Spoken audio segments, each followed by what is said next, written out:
una crítica sobre esa opinión tan extendida sobre el fascismo, según la cual sería debido a una oleada de barbarie que se ha batido sobre varios países como una plaga natural. Y desde un lugar casi neutral, casi edulcorado, los medios nos están hablando desde hace meses de la reorganización política de la ultraderecha en varios países, por ejemplo, Alemania, Estados Unidos y España. Para Brecht, el fascismo es una fase histérica del capitalismo y por consiguiente algo muy nuevo y muy viejo. En un país fascista, el capitalismo existe solamente como fascismo. Combatirlo es combatir el capitalismo y bajo su forma más cruda, más insolente, más opresiva, más engañosa. Entonces, ¿de qué sirve decir la verdad sobre el fascismo que se condena si no se dice nada contra el capitalismo que lo origina? Una verdad de este género no reporta ninguna utilidad práctica. Estar contra el fascismo sin estar contra el capitalismo, rebelarse contra la barbarie que nace de la barbarie, equivale a reclamar una parte del ternero y oponerse a sacrificarlo.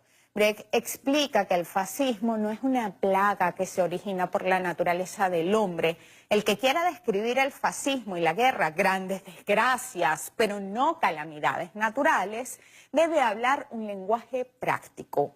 Mostrar que esas desgracias son un efecto de la lucha de clases, poseedores de medios de producción contra masas obreras, para presentar verídicamente un estado de cosas nefasto, mostrar que tiene causas remediables. Cuando se sabe que la desgracia tiene remedio, es posible combatirla.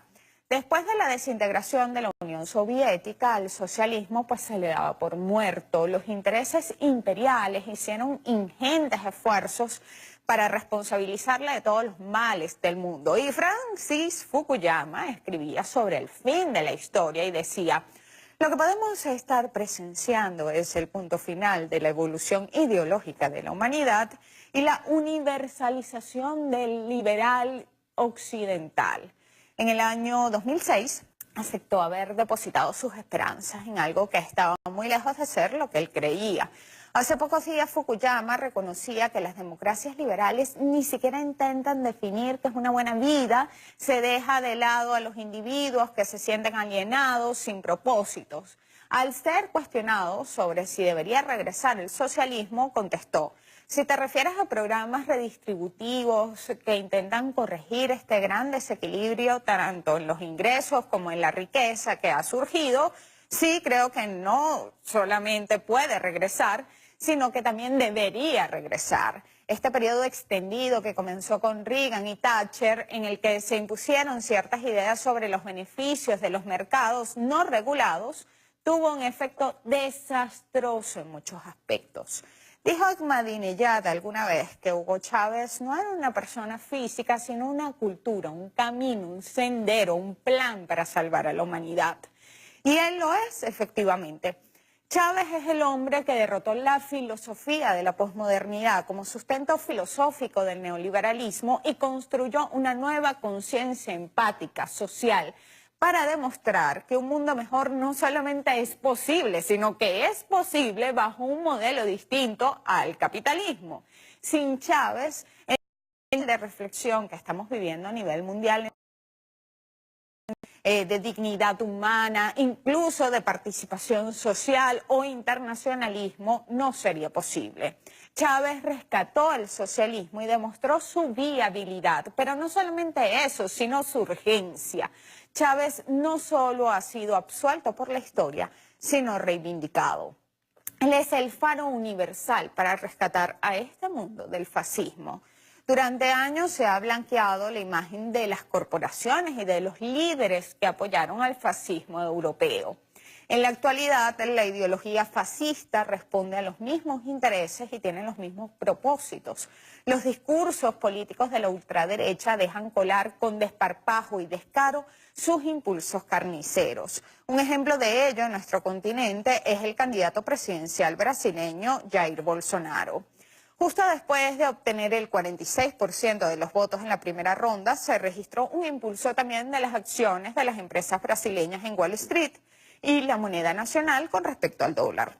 Este ex capitán del ejército, nostálgico de la dictadura, admirador de los regímenes de genocidas en Latinoamérica como Pinochet, misógino y racista, se ha referido a los indígenas como parásitos, a los refugiados como escoria de la humanidad y también ha abogado por formas de control de natalidad discriminatorias bajo criterios relacionados con la eugenesia. Hace pocas horas, vía Facebook Live, Bolsonaro daba un discurso en el que exclamó que los marginales rojos van a ser expulsados e intentó atacar a sus adversarios con un juego de palabras, petrallada, que conjuga una pretensión ofensiva contra los afrobrasileños y las iniciales del Partido de los Trabajadores. Será una limpieza nunca vista en la historia de Brasil, prometió el candidato. Así como Bush confesó haber vivido una epifanía en la que Dios le ordenó la guerra en Afganistán e Irak, el Supremo tuvo otro rato libre y se comunicó con Bolsonaro para persuadirlo de que se postulara como candidato a la presidencia de Brasil. Dios me llamó a esta carrera y mi madre me dio el segundo nombre de Mesías. Hace poco más de un año, la revista Veja recuperó de sus archivos en los años 80 los artículos escritos o difundidos sobre el entonces capitán del ejército de Brasil. En el año 1987, la revista Veja reveló el plan creado por Bolsonaro para hacer estallar unas bombas en los cuarteles y otros espacios estratégicos de Río de Janeiro. El objetivo de esta misión terrorista era presionar para conseguir un aumento salarial. Después de la publicación del artículo, Bolsonaro fue arrestado por transgresión grave, acusado de haber herido la ética, generado un clima de inquietud en el marco de la organización militar y también por haber sido indiscreto en el abordaje de asuntos de carácter oficial. Cuando fue preguntado sobre este plan de las bombas, Bolsonaro respondió solo a la explosión de algunas espoletas. No son pocas las personas que alertan que de triunfar Bolsonaro en Brasil, se podría generar un incremento de las muertes violentas en ese país. De hecho, una de sus propuestas políticas es el relajamiento de las leyes que controlan la tenencia de las armas entre la población civil y las que reglamentan también la actuación de las fuerzas de seguridad en el resguardo de los derechos humanos. Para Bolsonaro, la policía no mata lo suficiente, aunque Brasil registró 5.012 personas asesinadas a manos de la policía el año pasado, lo que representó un incremento del 19% en comparación con el año anterior. Hace poco, en un mitin dijo que no podemos tratar a los delincuentes como seres humanos normales que necesitan ser respetados y añadió que la policía debe descargar 10, 15 o 30 balas sobre cada uno y luego recibir premios por sus esfuerzos. En el mes de marzo, una encuesta de Ibope sometió a consideración uno de los planteamientos de la ultraderecha en Brasil. Un buen bandido es un bandido muerto. El 50% de los brasileños está de acuerdo con esa frase. Si bien es cierto que existe un problema de inseguridad, también lo es que la justicia no es imparcial, tiene un sesgo de clase y de racismo. Del total de homicidios en Brasil, en el 77% de los casos, la víctima es afrodescendiente. El discurso tiene un componente entonces innegable desde el punto de vista de la incitación al odio, del racismo y de la aporofobia. En agosto, en un mitin, Bolsonaro se hizo con el trípode de un camarógrafo para simular que era un rifle, mientras gritaba, vamos a matar a todos esos seguidores del Partido de los Trabajadores. Ya que tanto les gusta Venezuela, se van a tener que ir para allá. Su comando de campaña después dijo que se trataba de una broma.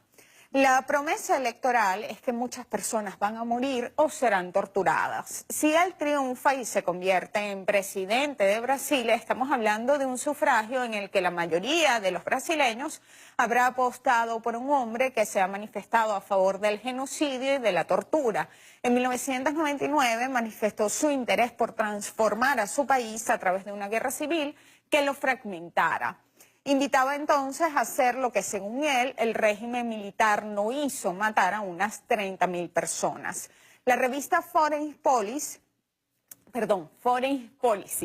Advierte que no se debe confundir a Bolsonaro con Berlusconi y demuestra que la campaña del candidato ha cumplido con los parámetros del esquema de propaganda goebbeliano. En Brasil y en otros lugares, los populistas de derecha actúan cada vez más como lo hacían los nazis y al mismo tiempo rechazan este legado nazi o incluso culpan a la izquierda por ello. Los fascistas siempre niegan lo que son y atribuyen sus propios rasgos y su propia política totalitaria a sus enemigos.